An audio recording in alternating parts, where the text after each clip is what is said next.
आप सभी बच्चों का मैं पवन कुमार राय एफिनिटी एजुकेशन की तरफ से स्वागत करता हूं। उम्मीद करता हूं बच्चों कि आपकी तैयारी बहुत अच्छी चल रही है, बहुत अच्छा फीडबैक मिल रहा है। बच्चे लगातार वीडियोस को अपना प्यार दे रहे हैं और हमारे ऐप पे जो भी उनको वर्कशीट, उनको जो क्वेश्चन, उनको क्विज़ दिए जा रहे हैं, उन सारी चीज़ों में बच्चों का बहुत ही इंटरेस्ट बढ़ रहा है। तो आज मैं अपने इस लेक्चर में अपने सारे स्टूडेंट्स के लिए जो एक मोस्ट वेट करने वाला स्टूडेंट होता है, मोस्ट इम्पॉर्टेंट चैप्टर होता है आईआईटी और नीट के लिए, जिसका इंतज़ार हर पढ़ने वाला और हर पढ़ाने वाला करता है। इस चैप्टर को बहुत ही कम टीचर्स बहुत अच्छे से एक्सप्लेन करते हैं, लेकिन आप खुद ही इस लेक्चर को आप मेरा एक एक करके, ये लेक्चर बहुत सारे जगह पे वन शॉट में मिलता है, लेकिन मैं आपको बता दूं कि इस लेक्चर को वन शॉट में समझने की ज़रूरत नहीं है, क्योंकि उस चैप्टर का जो आज हम डिस्कस करने वाले हैं, उस चैप्टर का नाम है D&F ब्लॉक।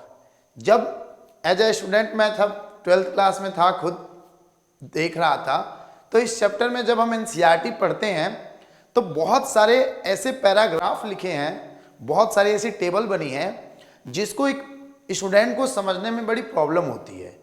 और हमारी इंडिया में थोड़ी बहुत दिक्कत हो रही है कि इसको स्कूल लेवल पे और या तैयारी के लेवल पे बहुत टीचर्स कम एफर्ट डाल के इस चैप्टर को सोचते हैं कि जल्दी से कंप्लीट करते हैं। मैं आपको बता दूं कि अगर आप आईआईटी एडवांस लेवल या नीट लेवल के क्वेश्चंस को आप चुटकियों में सॉल्व करना चाहते हो बहुत कम समय में, तो इस चैप्टर के आपको कॉन्सेप्ट को समझना पड़ेगा। रटने से इस चैप्टर में ना आप कुछ नहीं कर पाओगे बेटा, और मैं आपको सजेस्ट भी नहीं करूंगा, क्योंकि मुझे आज भी मेरे टीचर की बात याद होती है कि केमिस्ट्री में जो एक्सेप्शन है, जो इंपॉर्टेंट पॉइंट्स हैं, उन सब के पीछे लॉजिक है, और उस लॉजिक को अपने स्टूडेंट्स को सिखाने का जो काम मेरे टीचर ने मेरे साथ किया था, आज मैं आपके साथ करूंगा।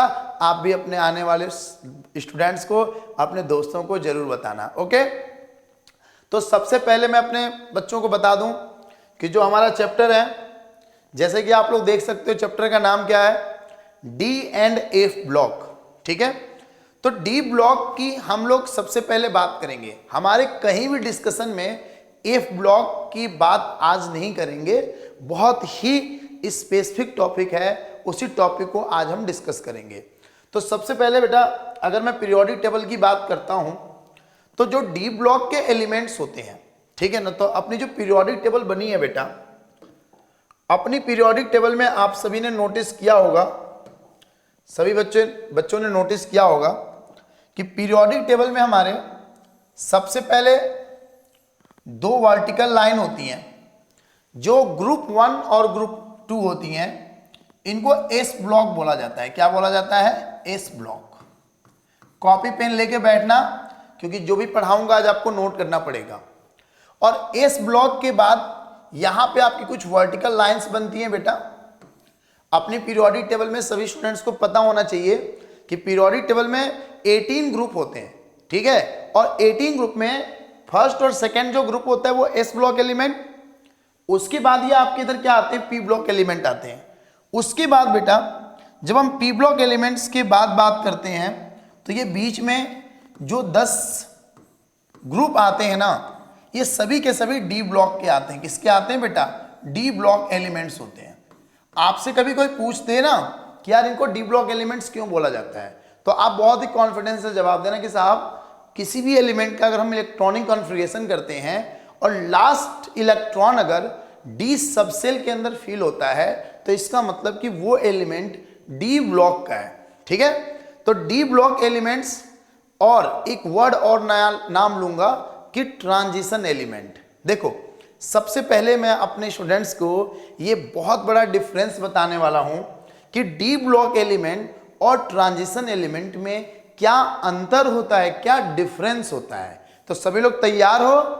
एक इंपॉर्टेंट पॉइंट पहले आप यहां पे एक बार देख लो, ठीक है, यहां पे एक बार सभी लोग पॉइंट एक देखना, बहुत इंपॉर्टेंट पॉइंट है कि the element lying between the S block and P block of the periodic table are collectively known as the transition. देखो बेटा, ट्रांजिशन एलिमेंट क्यों इसका नाम पड़ा? क्योंकि एस ब्लॉक और पी ब्लॉक के बीच में होते हैं डी ब्लॉक के एलिमेंट, इसलिए उनको क्या बोला जाता है, ट्रांजिशन एलिमेंट के नाम से भी जाना जाता है। लेकिन सबसे पहला और इंपॉर्टेंट, अब लेक्चर स्टार्ट हो चुका है, लेक्चर में अब एनर्जी आप भी लगाएंगे और एनर्जी मैं भी लगाऊंगा, ठीक है। सबसे पहला क्वेश्चन है हमारे बच्चों का कि पवन सर ये ट्रांजिशन एलिमेंट और डी ब्लॉक एलिमेंट में क्या मेन अंतर होता है, क्या बेसिक अंतर होता है। तो आइए सबसे पहले मैं अपने बच्चों को समझाता हूं, ठीक है। सबसे पहले हम अपने बच्चों को क्या समझाएंगे भाई, ट्रांजिशन एलिमेंट और क्या, डी ब्लॉक एलिमेंट। देखिए आपने यहां पे लिखा डी ब्लॉक एलिमेंट, क्लियर है। और जो दूसरा वर्ड मैं आपके सामने नाम लेने वाला हूं, बहुत स्पेसिफिक चीजें लिखेंगे। दूसरा नाम है ट्रांजिशन एलिमेंट, ठीक है। देखो बेटा, अपनी केमिस्ट्री में जो डी ब्लॉक और ट्रांजिशन के बीच का जो सबसे बड़ा अंतर है, डी ब्लॉक एलिमेंट्स में हर एक एलिमेंट जिसमें इलेक्ट्रॉन डी सबसेल में भरा जाता है, अगर इलेक्ट्रॉन डी सबसेल के अंदर प्रेजेंट है बेटा, तो डी सबसेल के अंदर अगर इलेक्ट्रॉन प्रेजेंट है तो आप बोलोगे सर वो डी ब्लॉक का एलिमेंट है, बिल्कुल सही। लेकिन अगर आपके पास, जब आप कोई किसी एलिमेंट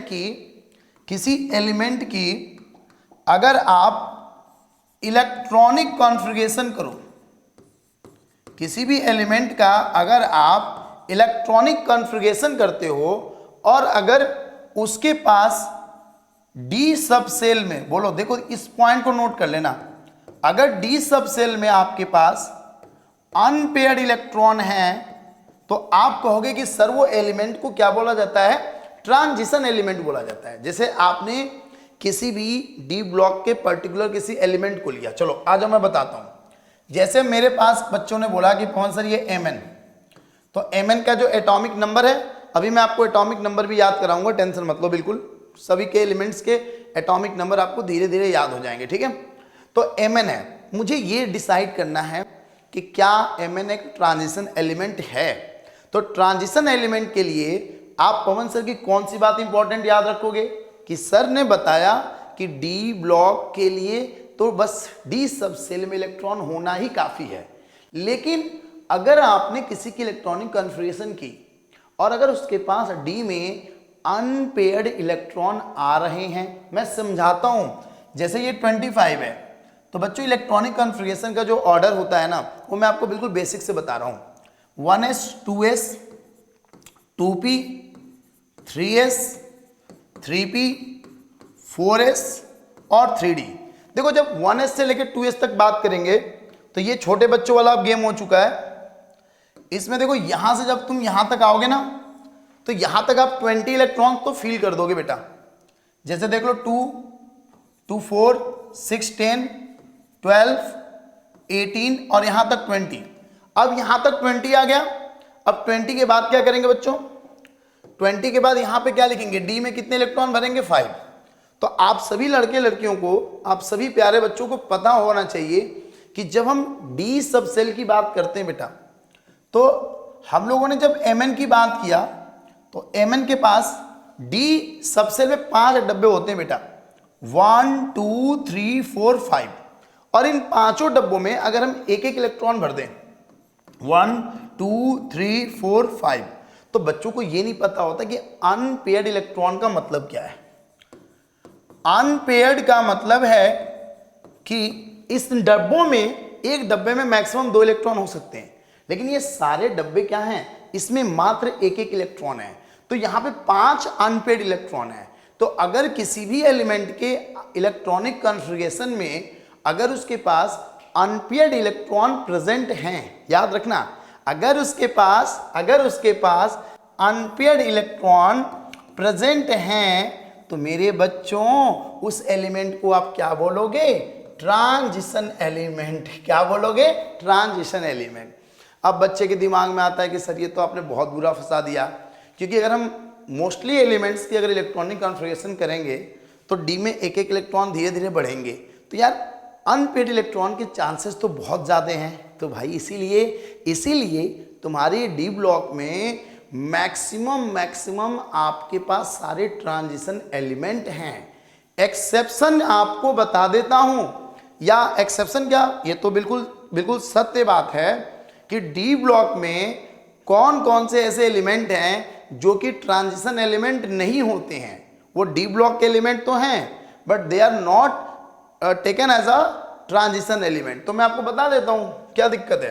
देखो जिंक, कैडमियम और मरकरी, देखो याद रखो, जिंक, कैडमियम, मरकरी, याद रख, जिंक, कैडमियम, मरकरी, इन लोगों के बारे में क्या कहानी है? इन लोगों के बारे में कहानी है कि they R D block element. ये लोग मेरे बच्चों डी ब्लॉक के एलिमेंट तो हैं but they are not transition element, but they are not transition element, but they are not transition element. और एक बात बता दूं, ये जो एलिमेंट है ना जिंक, कैडमियम और मरकरी, ये आपके 3D सीरीज में आता है। यहां पे आपका 3D10 होता है, 4D10 और यहां पे आपका 5D10 होता है बेटा। तो यहां पे जो डी सबसेल होती है ना वो कंप्लीटली फिल्ड होती है। यहां पे जो डी सबसेल होती है ना वो कंप्लीटली क्या होती है? फिल्ड। कंप्लीटली क्या होती है बच्चों? यहां पे फील्ड होती है। तो डी सबसेल कंप्लीटली फील्ड होने की वजह से, याद रखना, डी सबसेल कंप्लीटली फील्ड होने की वजह से जो जिंक, कैडमियम, मरकरी है, याद कर लो, zinc, cadmium, mercury, they are not taken as a transition element. इन्हें मात्र हम लोग क्या कहते हैं? डी ब्लॉक एलिमेंट्स कहते हैं। एक और बात, जिंक, कैडमियम, मरकरी से तुम चाहे जितनी छेड़छाड़ कर लो, चाहे जितना उसको परेशान कर दो, it will not show variable oxidation state. ये वेरिएबल ऑक्सीडेशन स्टेट शो नहीं करता। इसके पास कंप्लीट फील्ड, फुलफिल्ड होता है डी सबसेल, इसलिए ये एनर्जी एक्सचेंज भी नहीं करता। मतलब कि तुमने कुछ बहुत लालच किया, जैसे कि मान लो कि कोई बच्चा है, वो अपने पापा की बात मानता है, बिल्कुल घर पे रहता है, पढ़ाई पे फोकस रहता है। दूसरा बच्चा उसका पड़ोसी है, उसको आपने पिज्जा खिलाने का लालच दिया। देखो पिज्जा खाने के लालच में कौन कौन पड़ता है मैं बता दूं। 3 बंदे हैं, पता है कौन कौन से? कॉपर, सिल्वर और गोल्ड। ये वो 3 बच्चे हैं जिनको अगर किसी पड़ोसी ने लालच दिया, इधर आओ चलो पिज्जा खा के आते हैं, ये तुरंत इनका जो मन होता है ना, इनको अपने पापा की बात याद नहीं रह पाती। अबे देखो इसका 29 होता है, इसका 47 होता है, और आई थिंक इसका कितना होता है गोल्ड का, आपको 78 या 79 होता है। वो क्लियर हो जाएगा, कोई दिक्कत नहीं, भी मैं बता देता हूं आपको, ठीक है। देखो कॉपर वाले में होता है बेटा लास्ट में 4s1 और 3D कितना होता है? 10 होता है, ध्यान देखना। सिल्वर वाले में 5s1 और यहां पे 4D कितना होता है बेटा? 10। और 6 सेम वे गोल्ड वाले में 6s1 मान लो, और यहां पे मान लो कि यहां पे भी D क्या होता है? कंप्लीट होता है, ठीक है। चलो यहां पे भी D क्या होता है? कंप्लीट होता है। मान लो यहां पे 5D आ गया, ठीक है। अब इसमें क्या होगा प्रॉब्लम, आप उसको समझो थोड़ा। यहां पे D तो कंप्लीट है, यहां पे D10 है, तो बच्चा तुरंत देख के बोलेगा ना कि सर यहां पे तो D10 है, तो इसका मतलब कि ये एलिमेंट ट्रांजिशन एलिमेंट नहीं है, ये केवल डी ब्लॉक एलिमेंट है। बट प्रॉब्लम कहां होती है कि ये जो एस वाले इलेक्ट्रॉन होते हैं बेटा, जो कॉपर, सिल्वर और गोल्ड हैं ना, तो जनरली कॉपर और सिल्वर के अंदर ये देखा गया कि दे शो वेरिएबल ऑक्सीडेशन स्टेट। मतलब कि वो सिल्वर और कॉपर जो है, सिल्वर और जो कॉपर है, ध्यान दो, सिल्वर और कॉपर जो है, कॉपर +1 में भी रहता है और कॉपर +2 में भी रहता है। मतलब कॉपर में से एक इलेक्ट्रॉन भी निकल सकता है, दूसरा भी निकल सकता है। ये अपने पापा की बात नहीं मानता। मान लो पापा घर में आए तो वो क्या हो गया, D10 में चला गया। पापा बाहर चले गए तो वो D9 में चला गया। D9 में कैसे जाएगा? मान लो कि मुझे कॉपर में से एक इलेक्ट्रॉन निकालना है, क्लियर? तो कॉपर में से एक इलेक्ट्रॉन हमेशा 4s1 में से निकलेगा। तो यहां पे मैं 4s0 कर दूं और यहां पे 3d लिख दूं। क्या लिख दूं? 3d। तो ये तो भैया अपना एक इलेक्ट्रॉन निकालने के बाद भी D10 को मेंटेन करके रखा हुआ है, किसी को पता ही नहीं चल पा रहा था कि इसके अंदर चल क्या रहा है। बट जब कॉपर +2 की बात हुई तो 4s0 और इसने क्या कर दिया, अपने पापा की बात को इसने खारिज कर दिया, अपने पापा की बात इसने मानी नहीं, तो ये D9 में चला गया। सेम वे सिल्वर और गोल्ड, ठीक? तो आपको ये भी याद रखना है कि आपसे एग्जाम में बोर्ड के हिसाब से जब बच्चा पढ़ता है तो उसको एक क्वेश्चन पहले मिल जाता है, और आप IIT नीट के हिसाब से तब भी आपको याद रखो कि copper and silver both have D10। Gold की बात छोड़ो, गोल्ड की बात छोड़ भी सकते हो, कोई दिक्कत नहीं। Copper and silver both have D10, okay, but why they are consider as a transition element? आप बताना कि both elements copper and silver, याद करके लिख लेना कॉपी में, मैं लिखूंगा नहीं भाई, मैं लिखने के मामले में थोड़ा आलसी आदमी हूं, लेकिन बोलता बहुत दिल से हूं, तो सुन जरूर लेना, दिल की बात दिल तक पहुंच जानी चाहिए। देखो, कॉपर और silver both have D10, but why they are consider as a transition element? तो आप बताना कि both have variable oxidation state, दोनों +1 और +2 शो कर सकते हैं। इसकी वजह से वो लोग कभी कभी D9 में चले जाते हैं, ठीक? तो D9 में जाने का मतलब ये हो गया कि यार वो ट्रांजिशन एलिमेंट है, ठीक है? चलो, इतने देर की मेहनत मेरी सफल हुई कि नहीं हुई? मेरे बच्चों को कुछ फायदा हुआ, कुछ बातें मेरी सुन पाए? बोलो हाँ या ना। चलो, ओके, गुड, वेरी गुड। देखो, जब मैं ये चैप्टर पढ़ाता हूँ D&A ब्लॉक, तो मेरे ऑनलाइन या ऑफलाइन में जितने भी बच्चे रहते हैं ना, मैं सबसे पहले उन बच्चों को ना D ब्लॉक की जो 3D सीरीज होती है, सबसे पहले उसके एलिमेंट्स और उनके एटॉमिक नंबर और उनकी इलेक्ट्रॉनिक कॉन्फ़िगरेशन समझाने की कोशिश करता हूँ। वहां से बच्चों का चैप्टर में थोड़ा थोड़ा करके इंटरेस्ट आना शुरू होता है। देखो, तो हमारे पास 3D सीरीज में कौन कौन से एलिमेंट है? पूरी इंडिया को, पूरे वर्ल्ड को पता है कि भैया सबसे पहले स्कैंडियम आता है। बोलो हाँ।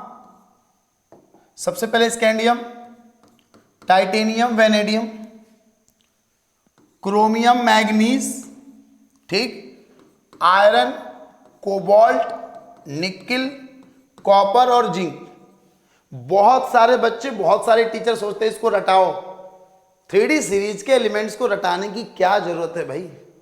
आप IIT और नीट जैसे एग्जाम की तैयारी कर रहे हो, तुम कहो कि नहीं मुझे स्कैंडियम से लेकर जिंक तक के एलिमेंट्स के एटॉमिक नंबर नहीं पता, तो भाई ये समस्या है, उस पर सोचना पड़ेगा, उस पर मजबूत बनना पड़ेगा, ठीक है ना? हमेशा जिंदगी में हर चीज को शॉर्टकट में नहीं जीना है। यहां तक के एलिमेंट्स के एटॉमिक नंबर मैं अपने भाइयों के लिए एक बार लिख देता हूं, ठीक है? मेरे प्यारे बच्चों, 21, 22, 23, 24, 25, 26, 27, 28, 29 और 30। क्लियर हो गया यहां तक? अब हम जब इनके इलेक्ट्रॉनिक कॉन्फ़िगरेशन करेंगे बेटा, जब हम इनकी इलेक्ट्रॉनिक कॉन्फ़िगरेशन करेंगे तो यहां पे क्या जाएगा? देखो, इसमें जब स्कैंडियम वाला करूंगा तो यहां पे आपका देखो सबके पास 4s2 होगा, बस एक जगह पे थोड़ा एक्सेप्शन है।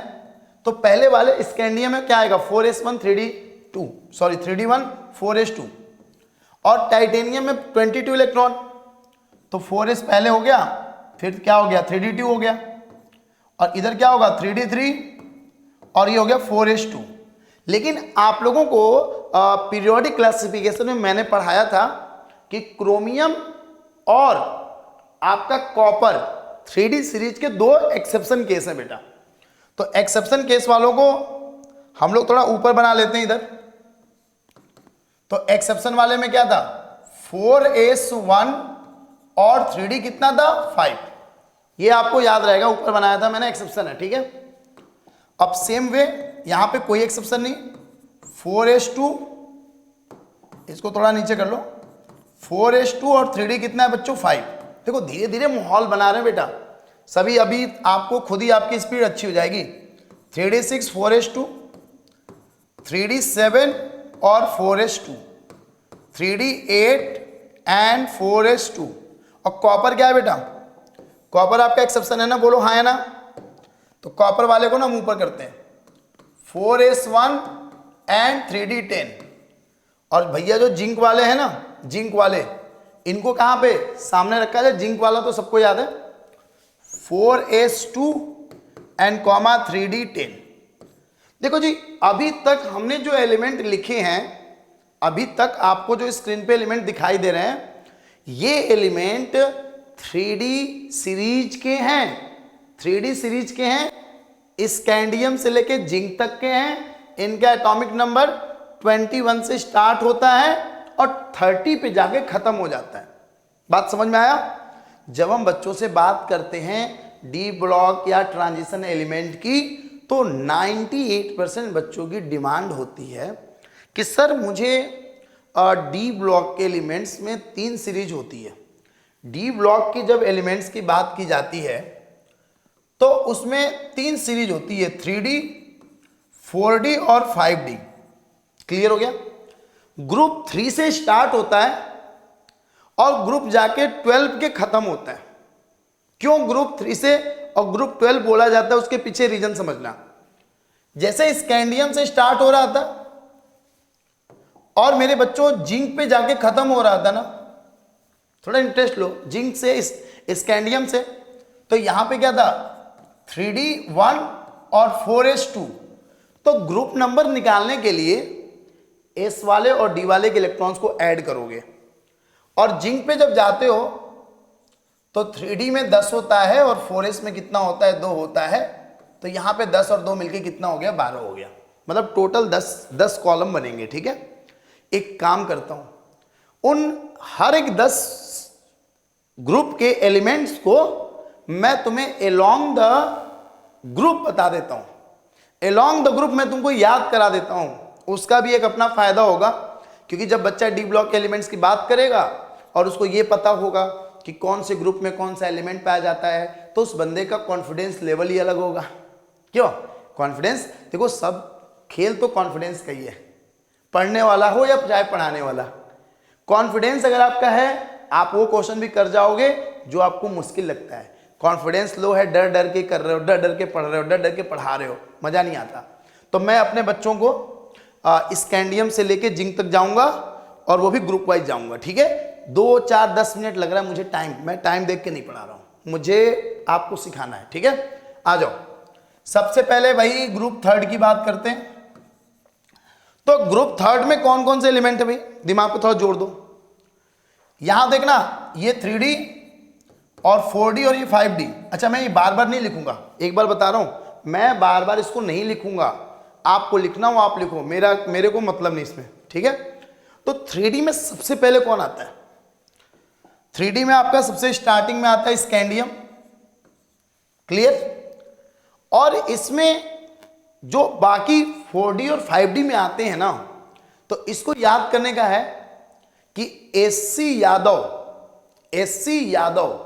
SC मतलब स्कैंडियम, कोई नाम है, SC यादव लाए, कुछ लाए होंगे, कार पिज्जा कुछ भी लाए होंगे, तो SC यादव लाए। ठीक है, तो सभी लड़के लड़कियों को याद हो गया कि SC यादव लाए। देखो यहां पे SC यादव से Y कर लो, इट्रियम, और लाए का मतलब La, लैंथनम। ठीक है, लैंथनम जो होता है बच्चों याद रखना कि ये डी ब्लॉक का एलिमेंट्स होता है। ठीक है, इसके बाद लैंथनम के बाद जब सेलेनियम स्टार्ट होता है ना, इसका एटॉमिक नंबर 57 होता है। ठीक है, इसका एटॉमिक नंबर क्या होता है भैया, 57 होता है। और इसके बाद ना वो F ब्लॉक के कुछ एलिमेंट स्टार्ट हो जाते हैं। तो ऐसे याद रखो कि SC यादव, सुन SC यादव लाए, कुछ लाए होंगे ना अपने घर के लिए, अपने लिए कुछ लाए होंगे, तो वैसे इनको याद कर लो, SC यादव लाए।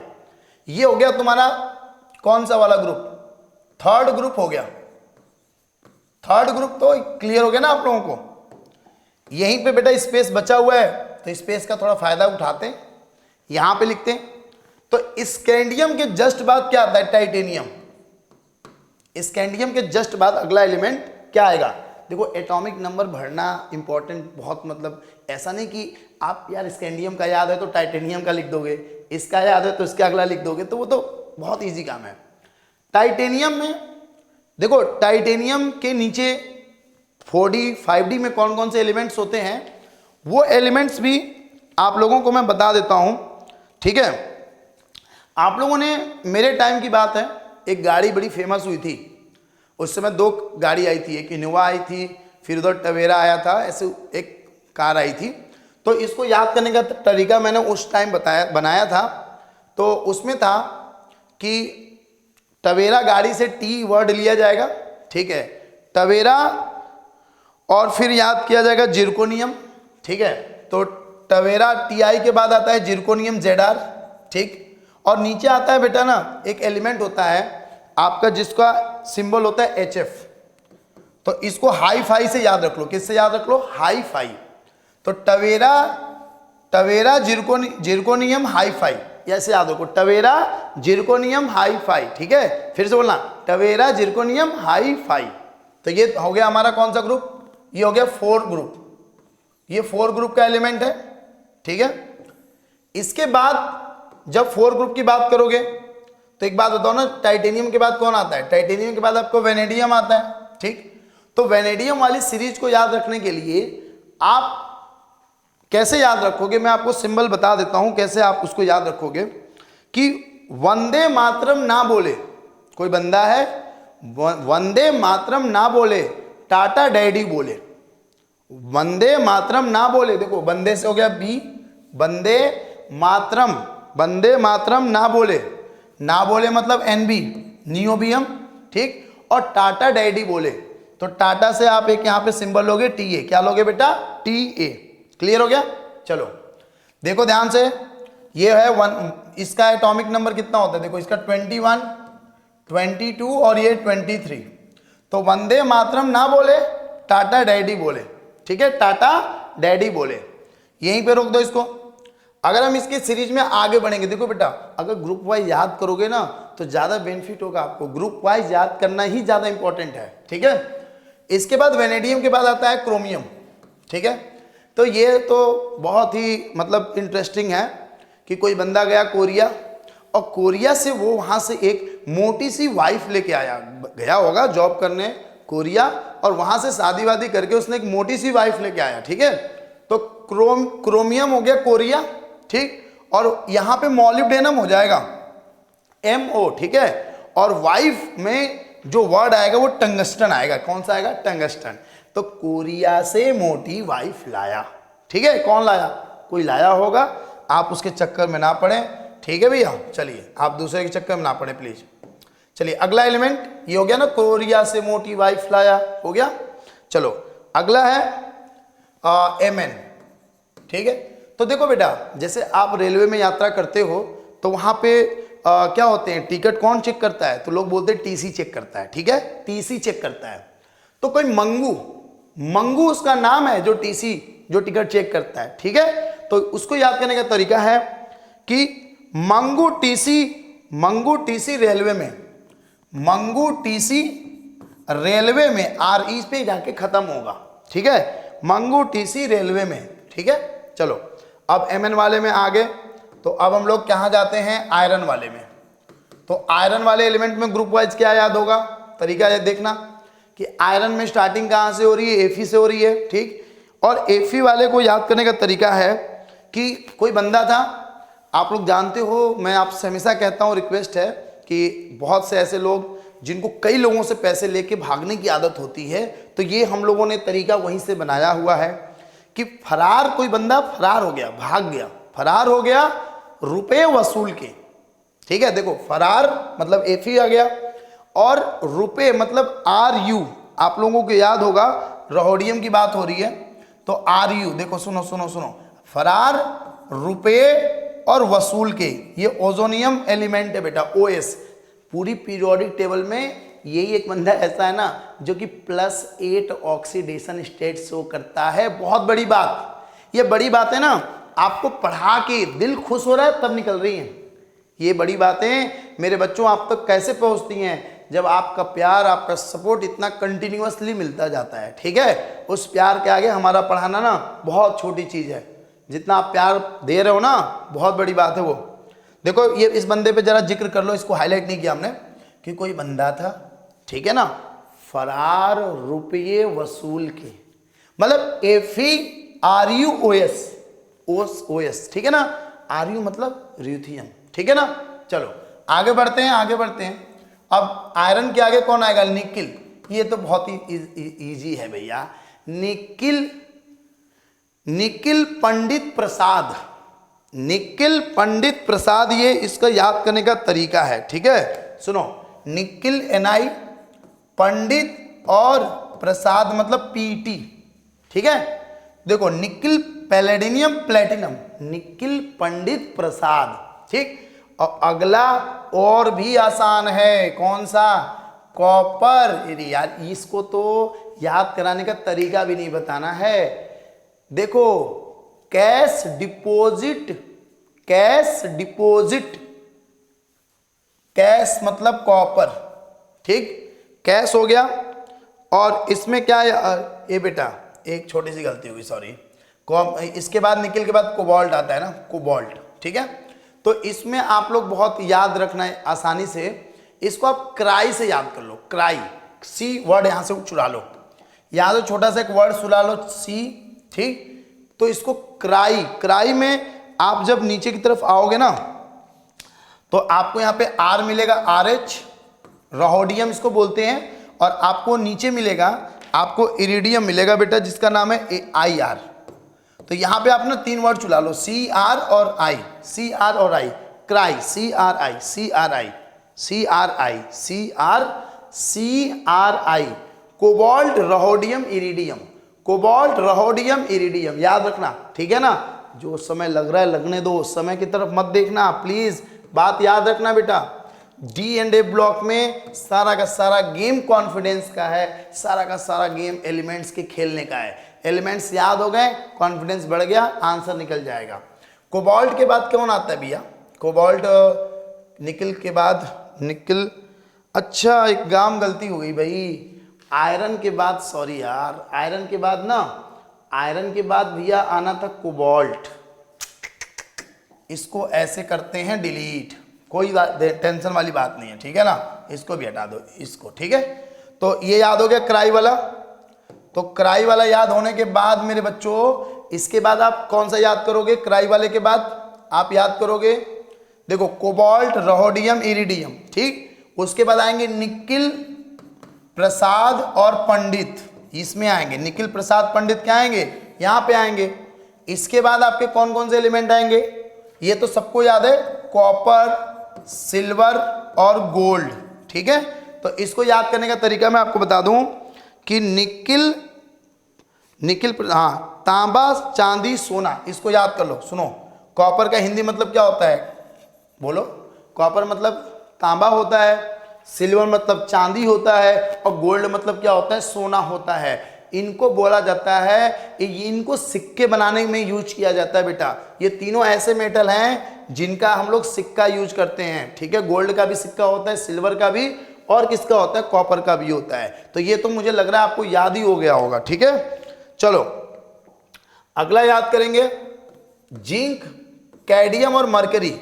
मुझे नहीं लग रहा ये सब बच्चों को याद होता है। ठीक है ना, तो इसको बोलोगे जिंक दस्ता कैश डिपॉजिट हो गया, जिंक दस्ता कैश डिपॉजिट हो गया। ठीक है ना, जिंक दस्ता कैश डिपॉजिट हो गया, HG मतलब क्या?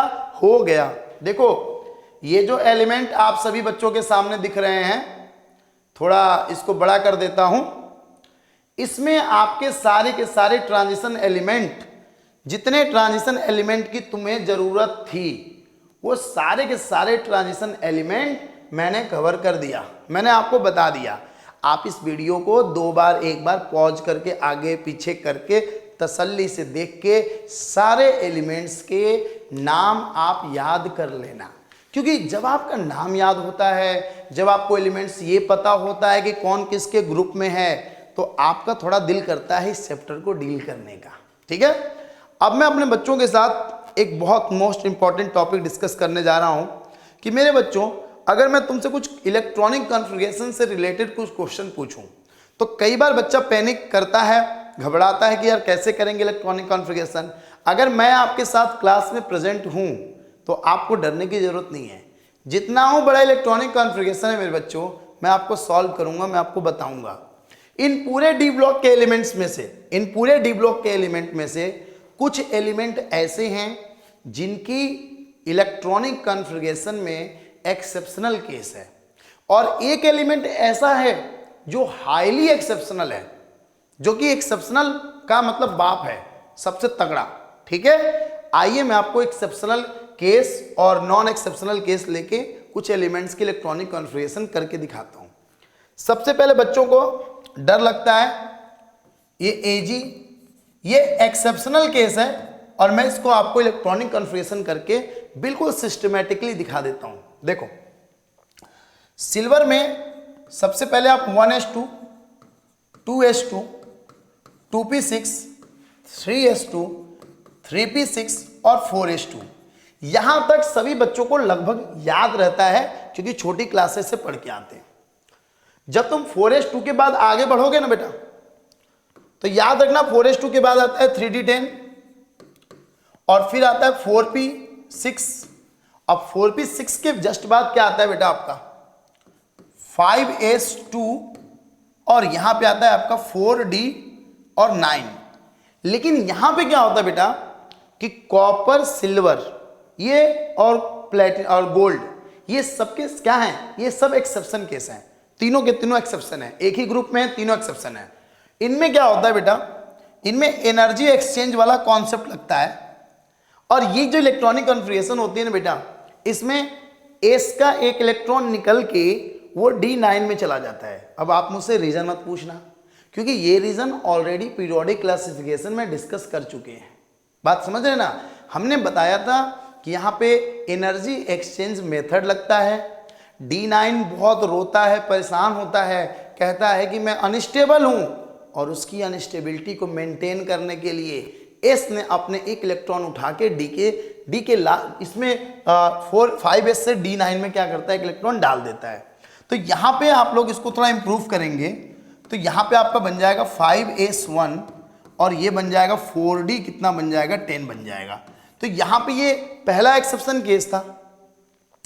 इसके अलावा मैं आपको सीधे तौर पे बता दूं कि अगर आपके एग्जाम में कोई इलेक्ट्रॉनिक कॉन्फ़िगरेशन आ गया कि भैया कोबाल्ट का कैसे करेंगे, तो ये सब तो यार इजी है ना। कोबाल्ट में क्या डरना है आपको, कोबाल्ट में तो बहुत इजी है। 1s2, 2s2, 2p6, 3s2, 3p6, 4s2 और 3d। देखो यहां तक 20 इलेक्ट्रॉन भर गया, तो जो बचे हुए इलेक्ट्रॉन है वो क्या करो, 3d में 7 कर दो। ठीक है, तो यहां पे 3d7 आ गया। तो ऐसे ही जब आप एलिमेंट्स को बढ़ाते रहोगे, एटॉमिक नंबर बढ़ता जाएगा, तो डी में धीरे धीरे करके एक एक इलेक्ट्रॉन बढ़ता जाएगा। अब बात आती है कि पवन सर वो कौन सा एक एलिमेंट है जो सभी एक्सेप्शन से बिल्कुल अलग एक्सेप्शन है। वो एलिमेंट है बेटा आपका पैलेडियम, पीडी, उसका सिंबल है पीडी। इसमें क्या होता है बेटा, इसका एटॉमिक नंबर चूंकि 46 होता है, तो जब तुम यहां पे एक लंबी सी इलेक्ट्रॉनिक कॉन्फ़िगरेशन करोगे, मैं करके दिखा देता हूं। 1s2, 2s2, 2p6, 3s2, 3p6, 4s2, 3d10, 4p6, 5s2, और यहां पे 4d कितना होता है 8। पूरी पीरियोडिक टेबल में इस एलिमेंट को छोड़ के आपको कोई ऐसा केस नहीं मिलेगा जहां पे कि पैलेडियम में होता क्या है कि ये एस वाले दोनों इलेक्ट्रॉन को अपने बेटा एस में 0 कर लेता है, और यहां पे डी को कितना कर देता है 10 कर देता है। तो इसको आप लोग स्टार बना के इसको कॉपी में अच्छे से नोट कर लेना बच्चों। इसको आप लोग अपनी कॉपी में ढंग से नोट कर लो। ये बिल्कुल मतलब एक्सेप्शन का बाप है, और ये क्वेश्चन बहुत इंपॉर्टेंट है। बहुत बार आपके ऑब्जेक्टिव में कईयों बार डायरेक्ट पूछा गया है कि पैलेडियम का इलेक्ट्रॉनिक कॉन्फ़िगरेशन। तो पैलेडियम का इलेक्ट्रॉनिक कॉन्फ़िगरेशन बहुत से बच्चों को इस पर विश्वास ही नहीं होता। याद रखोगे ना कि 5s0, बोलो 5s0, और 4d में कितना है माय डियर 10। 5s 0 और 4d में कितना है 10 इलेक्ट्रॉन। क्लियर हो गया? बोलिए हाँ या ना। चलिए अभी मेरा जैसे मैं इलेक्ट्रॉनिक कॉन्फ़िगरेशन करने के मोमेंटम में हूं तो मुझे दो बातें याद आ गई। एक तो मुझे एक नीट का 2016 का क्वेश्चन याद आ रहा है और एक आपको जेईई मेंस का 2011 का क्वेश्चन याद आ रहा है। दो क्वेश्चन याद आ रहे हैं, एक आपको जेईई में 2011 में पूछा गया था और एक नीट में 2016 में पूछा गया था। मेरे बच्चों एक एलिमेंट होता है जिसका सिंबल होता है जीडी और इसका एटॉमिक नंबर मुझे अभी भी बहुत अच्छे से याद है कि इसका एटॉमिक नंबर होता है 64। इस एलिमेंट का खाली अगर मैं क्वेश्चन बताऊं तो जब ये क्वेश्चन पूछा गया था ना तो वही जेईई मेंस में उस समय AIEEE के नाम से होता था तो 2011 में पूछा गया था इसकी इलेक्ट्रॉनिक कॉन्फ़िगरेशन के बारे में। तो बहुत सारे बच्चे बोलेंगे अरे भाई साहब पढ़ा रहे हो तुम डी ब्लॉक, चले गए आप एफ ब्लॉक में। यार एक्सेप्शन जब इलेक्ट्रॉनिक कॉन्फ़िगरेशन की बात करते हैं तो इस क्वेश्चन को यही निपटा देते हैं, ठीक है? नहीं क्या पता वहां जाते जाते तक भूल जाऊं। जीडी वाला जो इलेक्ट्रॉनिक कॉन्फ़िगरेशन है वो सबसे ज्यादा इंपॉर्टेंट है बेटा। इसमें क्या होता है 1s2 2s2 2p6 3s2, देखना कॉपी करना 3p6 4s2 3d10। अभी यहां तक तो 30 इलेक्ट्रॉन भर गए। 4p6 36 हो गया, 5s2 48 भी हो गया, बहुत बढ़िया, सॉरी 38 हो गया, 4d10। अब यहां तक तो 48 इलेक्ट्रॉन भर गए। क्लियर हो गया? इसके बाद बारी किसकी आती है 5p6 54 इलेक्ट्रॉन भर चुके हैं। इसके बाद बारी किसकी आती है 6s2। क्लियर? उसके बाद कौन आता है 4f। उसके बाद कौन आता है 5d। ये एक्सेप्शन क्यों होगा, मेरी बात को सुनो, ये एक्सेप्शन जीडी वाला क्यों था, ठीक है? और इसके ऊपर जो क्वेश्चन आया था तो वो इतनी बड़ी इलेक्ट्रॉनिक कॉन्फ़िगरेशन करके ऑप्शन में नहीं था। लास्ट के मात्र ये जो 3 इलेक्ट्रॉनिक कॉन्फ़िगरेशन होती है ना, यही आपको बड़े कॉम्पिटिटिव एग्जाम में दिया होता है बच्चों, ठीक है? तो क्योंकि देखो ये जो 54 पे जब हम रुकते हैं ना बेटा तो 54 एटॉमिक नंबर जीनॉन का होता है। तो बहुत सारे जब क्वेश्चन IIT नीट के बनाते हैं ना तो उसको एक्जी लिख के वहीं पे कवर कर देते हैं क्योंकि वहां पे नोबेल गैस का कॉन्फ़िगरेशन मिल जाता है तो वहीं पे रोक देते हैं। यहां से बस 6s2 4f और 5d यही दिया होगा। देखो जब हमारे पास 8 इलेक्ट्रॉन बचते हैं तो जेडी वाले एक्सेप्शन केस में क्या होता है कि 8 इलेक्ट्रॉन को हम f में 8 इलेक्ट्रॉन नहीं भरते हैं। क्या करता है f, कहता है कि अरे यार बहुत मेरी ख्वाहिश है कि मैं भी थोड़ा हाफ फील्ड वाली लाइफ जी लूं। जैसे बच्चा जब 12th करके कॉलेज में जाता है ना भाई तो फर्स्ट ईयर तो उसकी बस फ्रेंडशिप करने में, नए नए जीन्स, नए टी शर्ट, मोबाइल, चश्मा इन्हीं में बीत जाता है। मजे लेते हैं जिंदगी के और लेना भी चाहिए, आप लेना भी चाहिए। मैं एक ऐसा शख्स था जो ग्रेजुएशन जब करने लगा तो मैं पढ़ाने की फील्ड में चला गया, समझे ना। अब मुझे बहुत खुशी होती है भाई, मैं 12th क्लास से ही पढ़ा रहा हूँ। 12th में जब मैंने बीटेक स्टार्ट किया तब से, लेकिन बहुत से दोस्त मेरे थे उनको देख के ही मैं खुश हो जाता था। मेरे पास समय नहीं रहता था, उनको देख के खुश होता था। वो बहुत लाइफ एंजॉय करते थे। आप भी करना पक्का, पहले सिलेक्शन करा लो। तो यहाँ पे 4f कहा कि मैं तो खाली 7 इलेक्ट्रॉन रखूंगा। कितना हो 7 इलेक्ट्रॉन। लो इसकी बात मान गए। उसके पापा बोले जा जी ले अपनी जिंदगी। इसके बाद 1 इलेक्ट्रॉन बचा हुआ है ना, वो डी में 1 आ गया। क्या आ गया बोलो, डी में कितना आ गया 1। डी में क्या आ गया 1 इलेक्ट्रॉन, समझे। इस वजह से ये एक्सेप्शन था। मेरे भाई एक बात बता दूं, जब इसी कॉन्सेप्ट से रिलेटेड नीट में क्वेश्चन बना उन लोगों ने और तूफान कर दिया। उन लोगों ने क्या किया, आओ मैं तुम्हें दिखाता हूं। आओ बच्चों तुम्हें दिखाएं झांके हिंदुस्तान की। देखो नीट में जब ये क्वेश्चन किया गया था, थोड़ी स्लाइडें आगे करनी पड़ेगी मुझे। हाँ ये था नीट के 2016 का क्वेश्चन। यहां पे उन लोगों ने कहा कि भैया जेईई मेंस वाले तुम तो केवल जीडी को पूछते हो ना, हम तो तुम्हारे आगे भी पूछेंगे, हम तुम्हारे पीछे भी। हमने ईयू का पूछा, इसका होता है 63 64 और एक आगे पूछा हमने टीबी 65। तो बच्चों इसमें क्या होता है, देखो इसमें आपका केवल 4F7 होता है, इसमें भी 4F7 और इसमें 5D1 होता है। और बाकी जो अगल बगल के जो 2 एलिमेंट्स होते हैं बेटा, उनमें आपका डी इन्वॉल्व नहीं होता, वो एक्सेप्शन केस नहीं है, केवल जीडी होता है। यहां पे आपका आता है 4F9। तो जिस ऑप्शन में तुमको ये तमाम चीजें मिल रही होंगी ना, उन सारे ऑप्शन को देख लो और सेलेक्ट कर लो। मेरे हिसाब से यहां पे कौन सा ऑप्शन आपको मिल रहा है, कौन सा ऑप्शन मिल रहा है, देखो देखो देखो देखो, आप लोग खुद सेलेक्ट करो, एक बार चेक कर लो। आप लोग इस ऑप्शन को देख लेना, यहां पे 4F7 होना चाहिए, ठीक, 4F7 5D1 होना चाहिए और 4F9 होना चाहिए। देखो मैं हमेशा अपने स्टूडेंट्स को हमेशा सही आंसर निकालना सिखाता हूं, ना कि आंसर में ऑप्शंस में घूमना सिखाता हूं, ठीक है ना। तो मेरा मोटो जो था वो मुझे क्लियर कर दिया मैंने आपको, कि मैंने अपने बच्चों को इलेक्ट्रॉनिक कॉन्फ़िगरेशन का करेक्ट ऑर्डर बहुत सिस्टमैटिक तरीके से दिखा दिया हूं और मेरे बच्चों को कर भी लोगे, ठीक है। चलो ओके, आगे बढ़ता हूं मैं, अपने अगले कॉन्सेप्ट की तरफ चलते हैं हम लोग।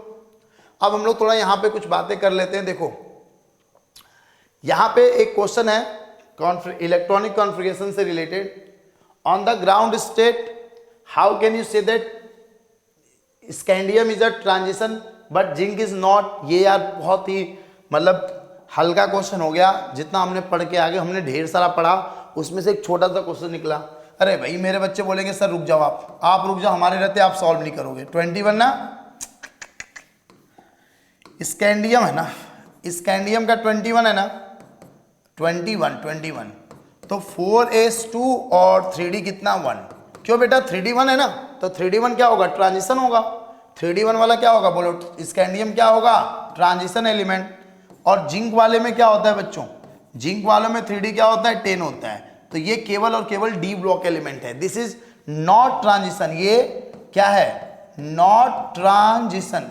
इस एलिमेंट को ट्रांजिशन एलिमेंट नहीं बोला जाता है, याद रखना, इसको ट्रांजिशन एलिमेंट बोला नहीं जाता है, ठीक है। चलो आगे बढ़ते हैं, थोड़ा और कुछ बातें देखते हैं, ठीक है। एक इंपॉर्टेंट बात मेरे दिमाग में चल रही है आप लोगों को, कि बच्चों की कई बार मुझसे मतलब रिक्वायरमेंट होती है, ऑनलाइन ऑफलाइन में कई सालों से रिक्वायरमेंट रहती है कि पवन सर सिल्वर हो गया, कॉपर हो गया, क्रोमियम हो गया, ये पैलेडियम हो गया, मतलब हमको कितने एक्सेप्शन केस याद हैं, आओ चेक करते हैं। Chromium, copper, silver, PD, maximum element को अगर मैं डी ब्लॉक में पूछता हूं ना, मैं ट्रांजिशन एलिमेंट में पूछता हूं कि इलेक्ट्रॉनिक कॉन्फ़िगरेशन का एक्सेप्शन केस क्या है, तो बहुत से बच्चों को बस लगता है ना कि इतना ही एक्सेप्शन है, बहुत से बच्चों को लगता है कि इतना ही एक्सेप्शन है। लेकिन उन बच्चों को मैं एक बात और बताना चाहता हूं, उन बच्चों को मैं एक बात और बताना चाहता हूं कि मेरे भाई जो एक्सेप्शन है, इनके अलावा भी कुछ एक्सेप्शन है। मैं चाहता हूं कि तुम उन एक्सेप्शन को मेरे साथ थोड़ा नोट कर लो, क्योंकि क्या पता कौन सी चीज कहां चलते फिरते आपको मिल जाए। इन चारों एलिमेंट्स के अलावा आप नोट कर लो, और भी कुछ एक्सेप्शन के केस हैं, मैं आपको लिखवा देता हूं। एक तो नियोबियम एनबी है, एक आपका आरयू है, एक आपका मॉलिब्डेनम है, एक आपका RH है, रोहोडियम। तो ये एलिमेंट्स भी आप उसमें एक्सेप्शन केस वाली आप लोग लिस्ट बनाओगे ना, उनमें इन एलिमेंट्स को भी ऐड कर लो, कि आपके पास इलेक्ट्रॉनिक कॉन्फ़िगरेशन में ये सारे के सारे एलिमेंट आप एक्सेप्शन वाली कैटेगरी में रख लेना, अपनी कॉपी में बिल्कुल टॉप पे हाईलाइट बना लो कि ये सारे के सारे एलिमेंट एक्सेप्शन केस वाली कैटेगरी के अंदर आते हैं, ठीक है। चलो बहुत बढ़िया, समझ में आ गया सभी लड़के लड़कियों को, नोट कर लो, मैं हट जाता हूं थोड़ा, बढ़िया से अच्छे से नोट कर लो इसको। चलो अब आते हैं हम लोग एक इंपॉर्टेंट टॉपिक को डिस्कस कर लेते हैं। आज इतना ही टॉपिक डिस्कस किया जाएगा।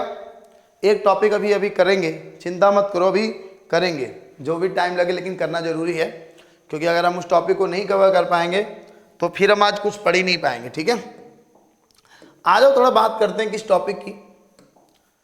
मेरा जो नेक्स्ट टॉपिक है, आपके साथ जो डिस्कशन का पार्ट है, वो केवल और केवल आज मैं आपके साथ एटॉमिक साइज डिस्कस करूंगा। और एक बात बता दूं कि एटॉमिक साइज डिस्कस करने में मेरे को बहुत मज़ा आएगा। इंटरेस्ट के साथ इंटरेस्ट के साथ आपको डिस्कस करूंगा, और इसमें आपको मैं बताऊंगा कि कैसे आप एक एक टर्म्स को जोड़ के, मतलब आप एटॉमिक साइज पे मैं आपको, हम और आप मिलके रिसर्च करने वाले हैं। हम लोग लॉजिक के साथ आंसर देंगे, ना कि एनसीईआरटी को रट के आंसर देंगे। हम आज के बाद, मेरा कोई बच्चा जो होगा ना, उसे कभी किसी से एटॉमिक साइज पूछने की जरूरत नहीं होगी। वो टीचर की आंखों में आंखें डाल के उस टीचर को एक्सप्लेन करके बता देगा, और आईआईटी के क्वेश्चन आएंगे, उनको भी वो बच्चा मेरा चैलेंज करके आंसर देगा। एक बात बताऊं बच्चों, जैसे ये आईआईटी जो नीट का दौर है, चल रहा है ना, आजकल क्वेश्चन का ना रीजन भी पूछ देता है। बच्चा सोचता है मैं रट लूंगा, अरे रट कैसे लोगा, रीजन नहीं पता होगा तो फंस नहीं जाएगा, तो कोई भी फंस सकता है। आ जाओ समझते हैं।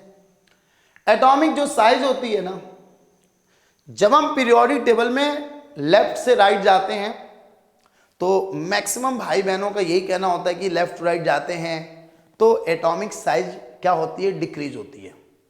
लेकिन जो अपना डी ब्लॉक का ट्रांजिशन एलिमेंट का जो सीरीज होता है ना, जब हम उसमें along the period left to right जाते हैं, तो एटॉमिक साइज में कोई एक फिक्स रेगुलर चेंज नहीं देखा जाता है। उनकी एटॉमिक साइज में बहुत इरेगुलरिटी ऑब्जर्व की जाती है। तो जहां पे भी इरेगुलरिटीज आएगी, आईआईटी और नीट वाले वहां पे आंख जमा के क्वेश्चन पे रखे रहते हैं। वो एटॉमिक साइज का ऑर्डर आपसे पूछते हैं, कौन बड़ा होगा कौन छोटा होगा। उससे भी उनका पेट नहीं भरता, तो वो रीजन मांग लेते हैं कि क्यों बड़ा होगा क्यों छोटा होगा। बात को समझना ना, वो रीजन मांग लेते हैं। यार क्या करोगे, समझना तो पड़ेगा ना। मैं आपको इन एलिमेंट्स का एटॉमिक साइज को कैसे समझा जाता है, मैं सबसे पहले अपने बच्चों को एक सीरीज 3D सीरीज पूरा लिखूंगा, 3D सीरीज पूरा लिखूंगा, और वहां पे मैं अपने बच्चों को एटॉमिक साइज का जो कॉन्सेप्ट है वो बिल्कुल बढ़िया तरीके से दिल से बच्चों को समझाऊंगा। क्या पता मेरी बात बच्चों के दिल तक लग जाए और मेरे बच्चे याद भी कर ले। और एक बात और, अगर तुम याद हो जाएगी ये सीरीज, तुम्हें ना कॉन्सेप्ट समझ जाओगे, नेक्स्ट डे अपने किसी दोस्त को पकड़ के उसको समझा देना, ये कॉन्सेप्ट तुम्हारा फिक्स हो जाएगा। सबसे पहले बच्चों, स्कैंडियम, टाइटेनियम, वैनेडियम, क्रोमियम, यहां तक थोड़ा माहौल अलग होता है एटॉमिक साइज के वेरिएशन का। अचानक से जैसे ही मैग्नीज पे आती है, कहानी थोड़ी चेंज हो जाती है। मैग्नीज, आयरन, कोबाल्ट, निकिल, यहां तक माहौल कुछ और होता है, और इसके आगे कॉपर और जिंक पे तो बाप रे बाप, माहौल भयंकर रूप से चेंज हो जाता है।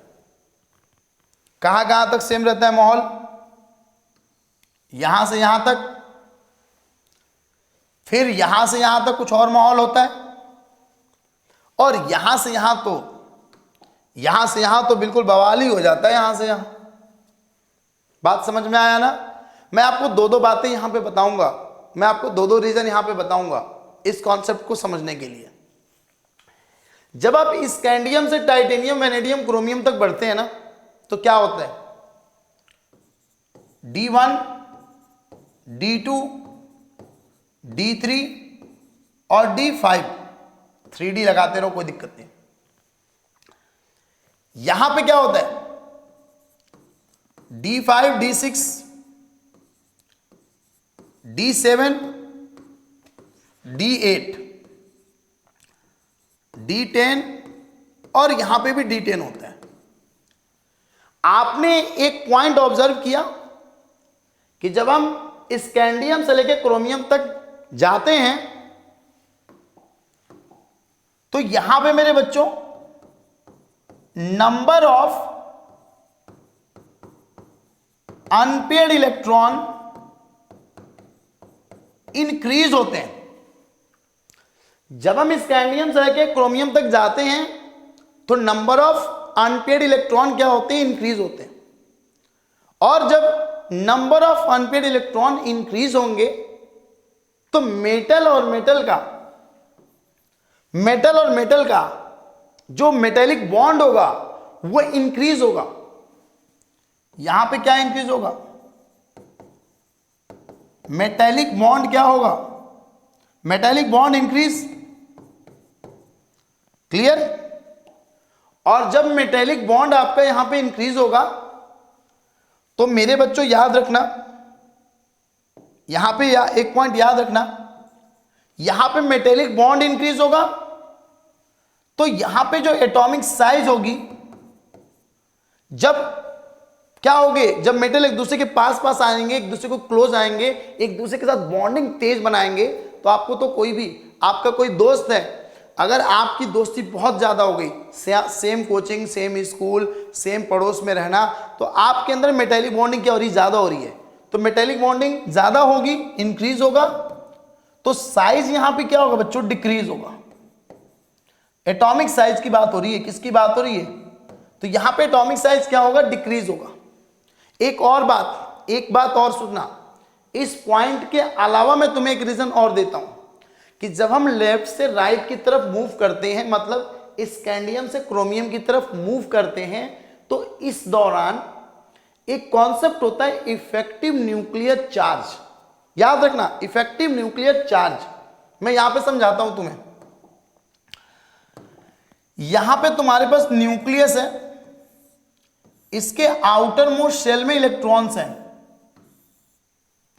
बहुत बड़ी सेल है, कोई फर्क नहीं पड़ता, और यहां पे इलेक्ट्रॉन्स हैं। तो न्यूक्लियस जेड से डिनोट कर रहे हैं।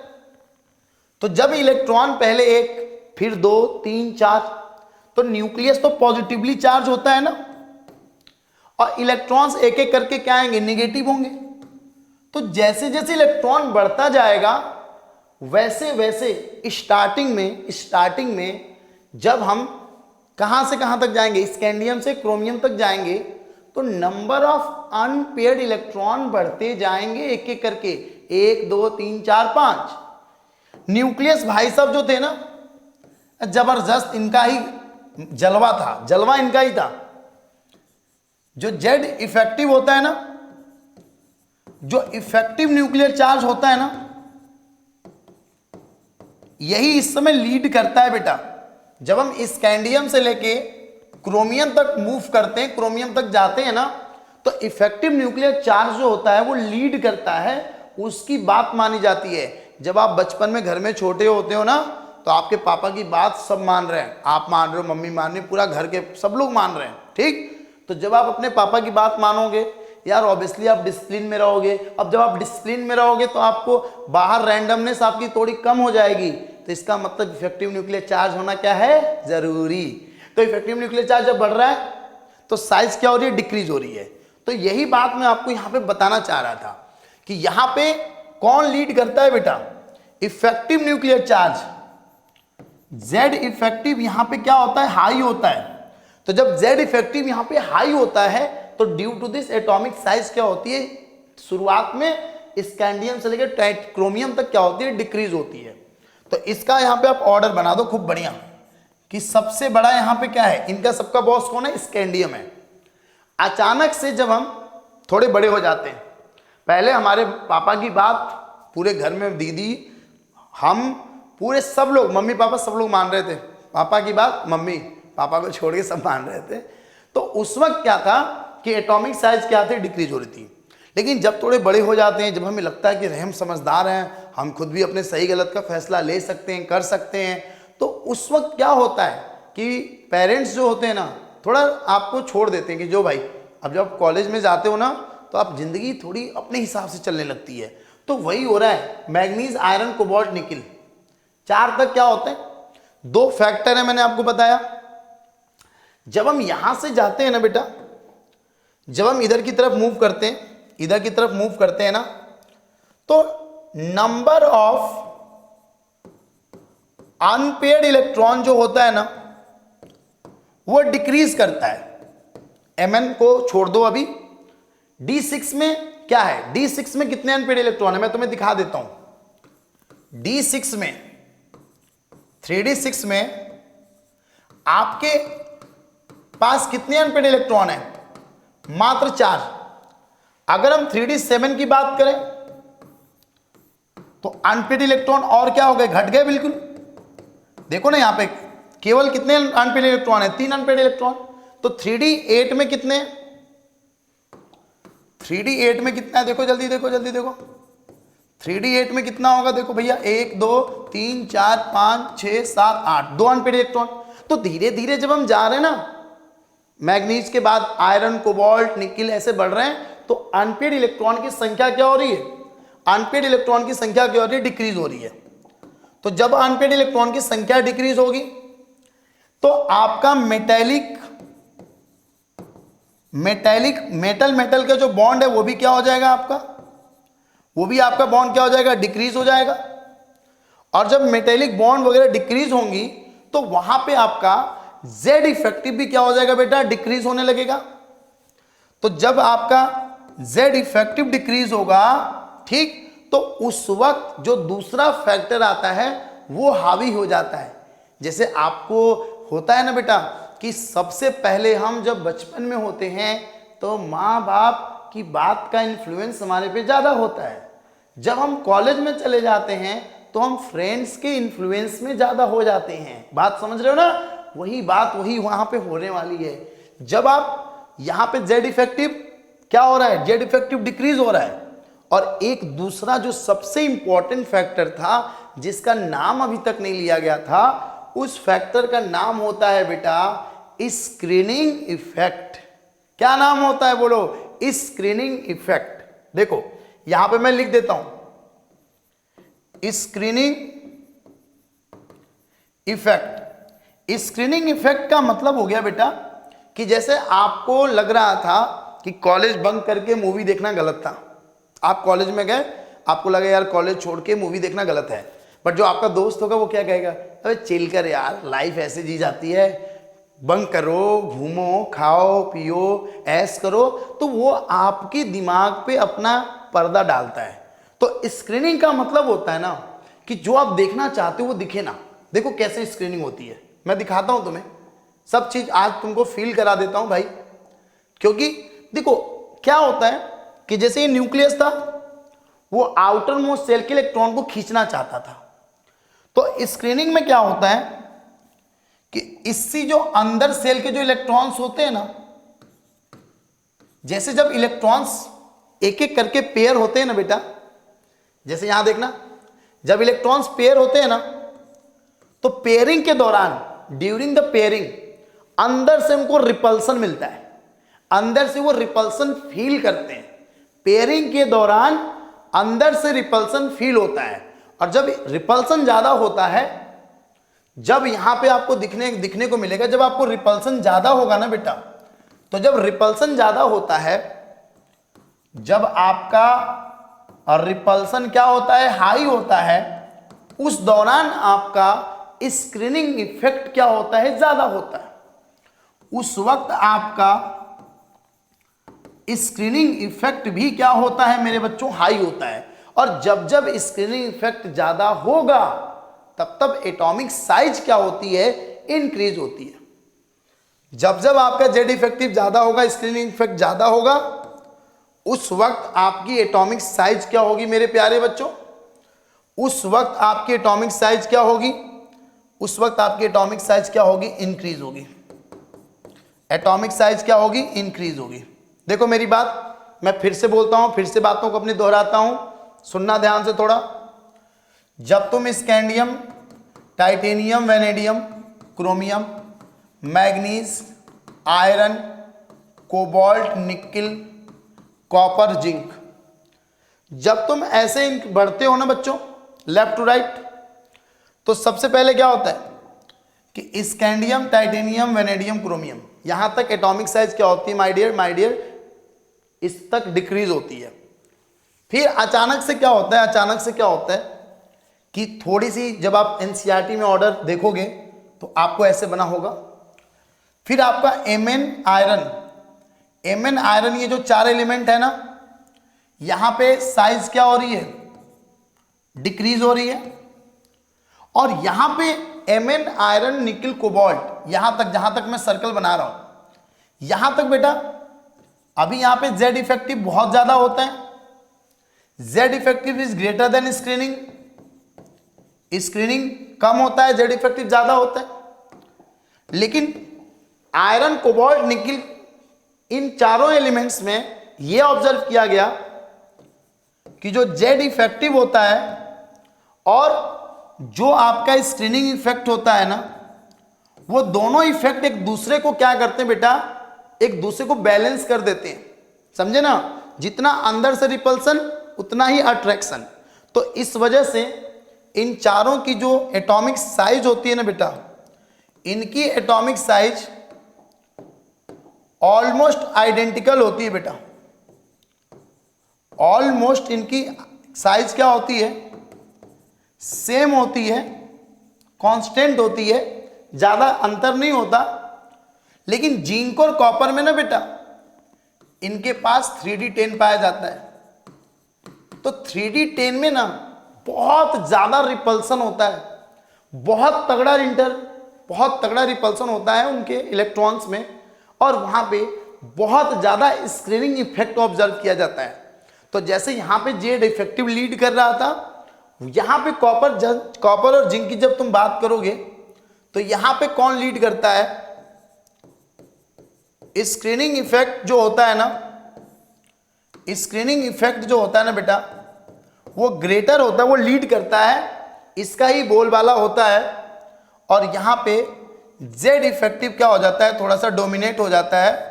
तो इस वजह से अचानक से बेटा, अचानक से जब तुम यहां पे जाओगे तो जो जिंक है ना वो कॉपर से बड़ा, और कॉपर जो होगा ना वो क्या होगा, निकिल से बड़ा होगा। और यहां पे जो हल्का सा एमएन होता है, हल्का सा वो आयरन से क्या होता है, लगभग थोड़ा सा बड़ा ही माना जाता है। लेकिन जो आयरन, कोबाल्ट, निकिल होता है, इनकी साइज तो बिल्कुल ही सेम होती है। और आयरन और एमएन की साइज में 1 पिकोमीटर, जो भी आपका पिकोमीटर या नैनोमीटर जिसमें भी दिया होता है, उतने का ही तो फर्क होता है, ठीक है ना। तो इस वजह से आप ये ऑर्डर याद कर लेना। बहुत जबरदस्त, बहुत मस्त, आज की टॉपिक में बहुत ही मजा आ गया।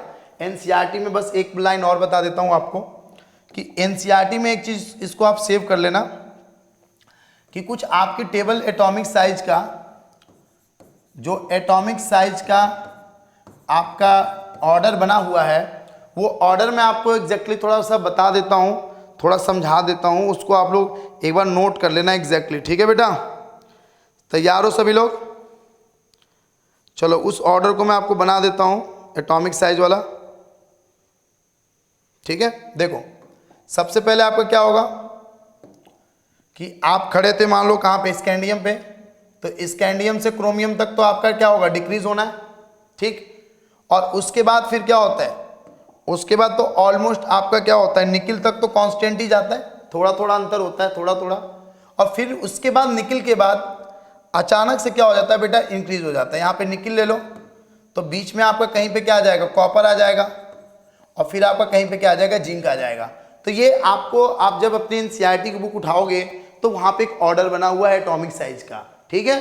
तो इस ऑर्डर पे आप लोग बेटा बहुत अच्छे से काम कर लेना, ठीक। आपको याद फिर से बता दूं कि जब हम स्कैंडियम से क्रोमियम तक जाते हैं तो जेड इफेक्टिव लीड करता है, स्क्रीनिंग इफेक्ट का उतना इफेक्ट नहीं होता है, वो उतना प्रभावशाली नहीं होता है।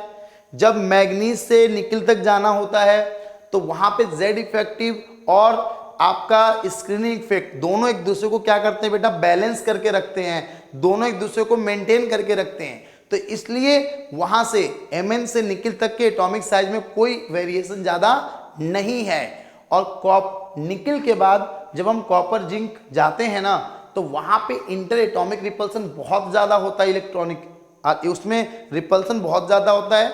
वहां पे स्क्रीनिंग इफेक्ट क्या होता है, बहुत ज़्यादा लीड करता है और जेड इफेक्टिव कम होता है। इसलिए यहाँ पे आपको एटॉमिक साइज अचानक से क्या दिख रही है, बढ़ती हुई दिखाई दे रही है बेटा। यहाँ पे एलिमेंट हैं और यहाँ पे क्या है मेरे बच्चे, एटॉमिक साइज है। तो मेरे बच्चों मुझे बहुत बहुत बेहतर लगा आप लोगों का जो सपोर्ट पूरे लेक्चर के दौरान रहा, और आप लोगों का प्यार इतना मजबूत था कि इस पूरी क्लास में पता ही नहीं चला कि वक्त कैसे बीता, और इतनी एनर्जी लेवल हम दोनों की बरकरार है। बहुत अच्छी बात है, भगवान करे हमारी एनर्जी लेवल ऐसी बनी रहे। और आगे के लेक्चर में मैं आप लोगों के साथ मिलूंगा और ये कंटिन्यूएशन में लेक्चर चलेगा। और हाँ, लेक्चर बाय लेक्चर हम लोग चीज़ों को कवर करते रहेंगे और जैसे जैसे टॉपिक्स कवर हो जाएंगे हम उनके क्वेश्चंस को भी डिस्कस करेंगे। Okay, thank you so much, मिलते हैं, बाय। अपना ख्याल रखना बच्चों और दिल लगा के पढ़ाई करना। Okay, thank you so much.